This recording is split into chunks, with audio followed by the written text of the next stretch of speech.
ఉంది మొత్తం.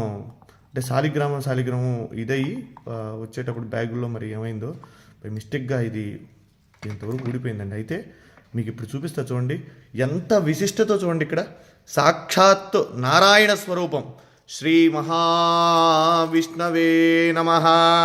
సశంఖచక్రం సకిరీటకుండలం సపీతవస్త్రం సరసీరుహే క్షణం సహారవక్షస్థలశోభికౌస్తుభం నమామి విష్ణుం శిరసా చతుర్భుజం.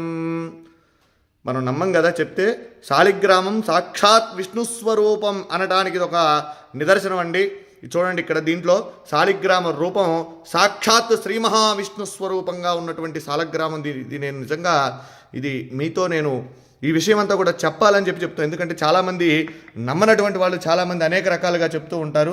ఇదేమిటని ఇది సాక్షాత్ రాయి చూడండి, ఇది శాలిగ్రామం. దీంట్లో సాక్షాత్ విష్ణు స్వరూపం. మా పూర్వీకులు ఎప్పుడు కూడా తాతగారు వాళ్ళందరూ కూడా చెప్తూ ఉంటే నేను ఎప్పుడు కూడా దాన్ని ఉంటుంది, మనం ఆరాధన చేస్తాం కాబట్టి శాలిగ్రామం చేస్తూ ఉంటాం. కానీ ఇదిగోండి నా దగ్గరకు వచ్చిన తర్వాత కొన్ని సంవత్సరాల తర్వాత ఇది భిన్నమైంది శాలిగ్రామం.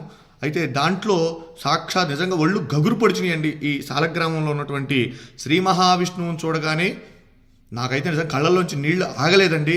ఇది మీ అందరికీ కూడా నేను ఎందుకు ఈ వీడియో పెడుతూ ఉన్నానంటే మనందరం కూడా దర్శనం చేసుకోవాలి. ఇటువంటి చాలా అరుదుగా కనబడతాయి. మన పిల్లలకి మనం చెప్పాలంటే ఏం చెప్తాం? ఏదో జరిగిందిలే ఉందిలే అనుకోవటం కాదు. శాలిగ్రామం ఏంటంటే శాలిగ్రామం చూడండి, ఇది నేపాల్లో గండకీ నదిలో ఇవి శాలిగ్రామాలు మనకి నిక్షిప్తం అవుతూ ఉంటాయండి, అక్కడ దొరుకుతూ ఉంటాయి.